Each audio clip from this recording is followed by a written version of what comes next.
Hi everyone, welcome to Eagle Investors. Today we are talking about an overview of venture capital and venture capitalists in general. The first thing we want to talk about with VCs is the venture capital firm.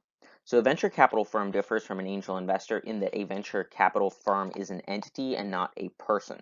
So a venture capital firm, it's a type of investment house who gathers money from what's called an institutional investor. Institutional investors are organizations like university endowments, pension funds, insurance companies, banks, or sometimes very, very wealthy families, basically people with a lot of money who want it to grow but don't know how to invest it, and they give it to a venture capitalist and a VC firm. The reason they do this is because then the VC invests it for them and they hopefully get a high return on investment, much higher than they could achieve in the regular stock market. The VC fund. So the VC fund is different from the VC firm. The venture capital firm is an organization. The VC fund is a specific round of money that a VC raises. So, to illustrate the difference, one VC might be managing 5 different funds at the same time because each venture capital fund is different. VCs raise a fund each time with the goal of investing it in different companies. So a typical fund is around $200 million. They can be way more. They can go up to $1 billion. They can be way less. They can be down at, a couple million. But typically they'll go at about 200 million. And each fund is targeted at a specific industry. So there could be a VC who has 2 funds. One fund is directed at energy and one fund is directed at biotech, hypothetically. So they're not the same fund. They're 2 different things, but they're managed by the same VC house and by the same venture capitalist. A couple of things to know when you look at VC funds: the collection of investments, basically what they've invested in for a fund. It's called the portfolio. And the term total assets under management is something you will hear venture capitalists mention if you ever talk to them, because they like to show everyone how much money they manage by talking about their total assets under management. Total assets under management is exactly what it sounds like. It's the total of all of the funds that they have raised. So if they have 5 $200 million funds, their total assets under management would be $1 billion. And a fund is closed when it's raised all the money. So basically, funds have a specific target. So VC could look to raise a $200 million fund. So once he raises that much, he's not going to want to go over that fund, so it's going to close. All right, divestment of the fund and how VCs make money. We'll touch on how VCs make money first. So the venture capitalist, as I mentioned earlier, is not investing their own money. They are investing the money of what's called institutional investors, meaning if that generates a return, they're not getting a return for themselves, they're getting a return for their investors. So why would they do this? They're not a charity organization, and they're paid 2 different ways. The first way is called management fees. This is typically a portion every year. The usual thing is 2%. So the venture capitalist and VC house takes 2% of the fund every year to pay for their salaries and expenses. Then there is a second way, is called carried interest. Carried interest is how the VCs are rewarded for doing a good job. So typically the VC gets 20% of any profits on the fund. So if it's a $200 million fund and the final value ends up being $1 billion, the VC gets to keep 20% of the profits on that fund, which encourages them to do a good job. So management fees and carried interest. The typical percentages on this is 2% for management fees and 20% on carried interest. So if you hear someone talk about 2 and 20, they are referring to how VCs get paid. Divestment of the fund is when a fund has run its course and the institutional investors want their money back. Divestment is when the VC liquidates all of the investments, typically over a period of a couple years. So this can happen a couple different ways. You can have it through successful exits. They can sell the shares in it, or they can have unsuccessful exit in that the investments fail. But basically, divestment of the fund is when you liquidate all of the assets in the fund and you return the money to the investors. But why get investments from a venture capitalist? Why wouldn't entrepreneurs just go down to the bank and get a loan? Well, there's a couple of different reasons, and sometimes just getting a loan is the best strategy, but lots of people want to get VC money, and here's why.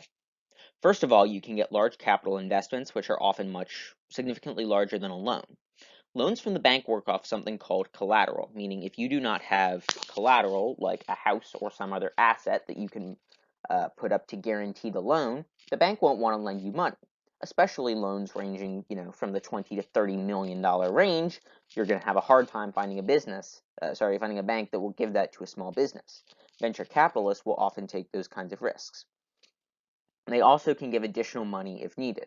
So if you get $10 million from a venture capitalist and the company is succeeding and they need more money to keep growing it, the venture capitalist is likely to give you more because they want your company to succeed, so you have that line of credit. Next, they have really smart people who will help to test ideas and improve weaknesses. So what this means is a lot of venture capitalists, they're usually successful business people and they're often former entrepreneurs, meaning they're not just, a walking check. When you get investment from a venture capitalist, you also get the experience, skills, talents of the venture capitalist and everyone who works for them. So that can be really valuable in and of itself. And last, financial scrutiny. Financial scrutiny is important because a lot of small businesses don't keep close track of where they're spending money, and having an investor forces them to do so, which is really good for them and for the investor. Venture capitalist traits. So VC traits are things you want to look for in a venture capitalist because not all venture capitalists are as good. So there are some that are really, really good at what they do, and there are some who just aren't. Here are the things you want to look for. I'm going to list what it is and then talk about it a little bit. First, they need to be a good deal maker. They need to know how to raise and deploy capital successfully, and they need to know how to close in a reasonable amount of time. This is important because as a small business, if you're looking for a VC, you want someone who can close that deal with you quickly, not waste your time, someone who can understand what kind of terms are reasonable and come to an agreement with you that will work for everyone. You also want a VC who knows how to make deals because of the next reason. The next reason is great relationships. So a lot of VCs, as I said earlier, they're former entrepreneurs or really successful business people, so they know a lot of people in the industry. They have a great Rolodex, if you remember when we talked about that term. Now, the reason why having this great Rolodex is so important is because they know who to call. So if you need something manufactured, they know who can manufacture it for you, and they can probably get you a better price. If you need something shipped, they probably know someone at a shipping company, and they can get you a good deal. And they can help you to make those deals, which is why point one, being a good deal maker, is so important. Industry expertise. So what I was just saying about former entrepreneurs, a lot of VCs are former entrepreneurs. So let's say they start a really successful tech startup, they exit, they make a ton of money, and then they become a venture capitalist.